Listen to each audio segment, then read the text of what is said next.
আসসালামু আলাইকুম, আমি নাইম দক্ষিণ কোরিয়া থেকে। আওয়ামী লীগ ইলেকশন করতে পারবে না।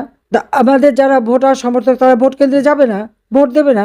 আর সাধারণ মানুষ ভোট দেবে, ভোট কেন্দ্রে গেলেই তো তাদেরকে যেখানে বলবে সেখানে ভোট দিতে হবে। সেখানে তাদের আবার স্বাধীনতা থাকবে কোথায়? আর না দিলে তাদের ঘর বাড়ি পোড়াবে। এটাও তো জুলুম। যে যে ভোট দিতে যাবে কি যাবে, এটা তার ইচ্ছা। যাকে ভোট দেবে সেটা তার নিজের স্বাধীনতা। সেই স্বাধীনতা যেখানে নাই সেখানে কিসের ইলেকশন? এই ইলেকশন হবে না। যদিও আমি রিজাইন করিনি, কিন্তু ঠিক আছে, জাতির সাথে যদি প্রয়োজন হয়, ঠিক এই ইউনুসকে বাদ দিয়ে সম্পূর্ণ নিউট্রাল ক্যাটেগর একটা গভর্নমেন্ট বসাক, সব দল নির্বাচন করুক। আমরা যদি এতই খারাপ হই, আওয়ামী লীগ এত খারাপ, জনগণের কাছে গ্রহণযোগ্যতা নাই, তা আওয়ামী লীগের ইলেকশন করতে দিক। আমি কনভিক্টেড, করতে পারবো না, কিন্তু আমার পার্টি করবে। আমার পার্টি ইলেকশন করুক, আমি চাই সেটা। জনগণ বিচার করুক জনগণ কাকে চায়, আর জনগণ যাকে চাইবে সেই আসবে।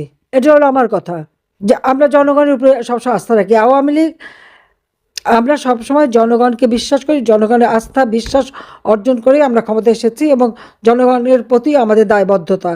কাজে নির্বাচন হতে হলে সব দলকে নির্বাচন করতে দিতে হবে। ভালো না মন্দ, খারাপ নাকি, জনগণ বিচার করুক। ডক্টর মোহাম্মদ ইউনূসকে আমি আহ্বান করি, আসেন ইলেকশন করেন, আমার একটা কর্মীর সাথে ইলেকশন করেন, দেখি জামানত থাকে কিনা। সে সাহস তো নাই। সশস্ত্র বাহিনী, সেনাবাহিনীর অবস্থাটা কি? আগে মানুষ সেনাবাহিনী দেখলে একটা তটস্থ ভাব হতো, আর এখন তাদের মুখের উপরে গালি দেয়, স্লোগানও দেয়, ধোয়াও দেয়। বা কালকে ওই যে একজন বললো যে তোরা পাচাটা। শুধু তাই না, স্লোগান দিচ্ছে সেনা প্রধানের নাম ধরে, ওয়াকান্না হাসনাত হাসনাত হাসনাত। আর কত উদাহরণ আমাদের সেনাপ্রধান, যে সেটাও মেনে নিচ্ছে ওরা ছোট বাচ্চা, কিছু বোঝে না বলে যাচ্ছে। কিন্তু ব্যাপারটা কি? দুর্বলতাটা কোথায়? যে সেনাবাহিনীর জনগণের কাছে আস্থা বিশ্বাস থাকবে না, জনগণ যাদের মানে দেখলে যাদের বলে ধোঁয়া ধোঁয়া দেয়, স্বাধীনতা সার্বভৌমত্ব রক্ষা করবে কিভাবে? সেই সাহস কোথায় সেনাবাহিনীর? আমি তো খুব স্মার্ট করে গড়ে তুলেছিলাম, এগুলি এরকম হয়ে গেল কেন? সব সব যেগুলি যাদেরকে আমরা বাঘের বাচ্চা বানিয়েছিলাম, সেগুলো এখন বিড়ালের মতো মিউ মিউ করে।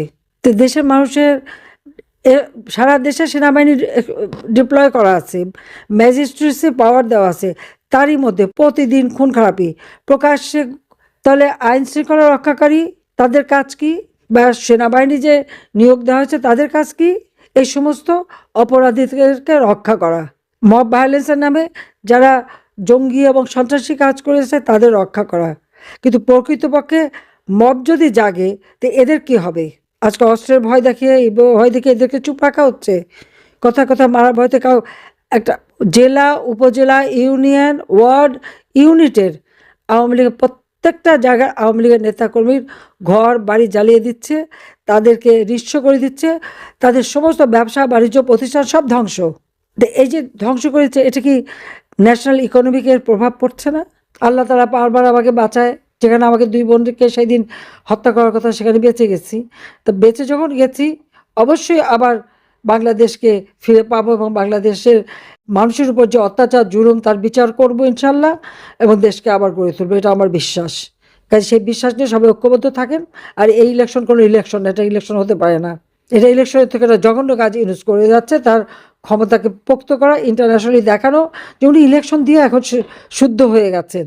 কিন্তু এই ক্রিমিনালের কোথাও জায়গা হবে না ইনশাল্লাহ। সবাই ভালো থাকেন, খোদা হাফেজ।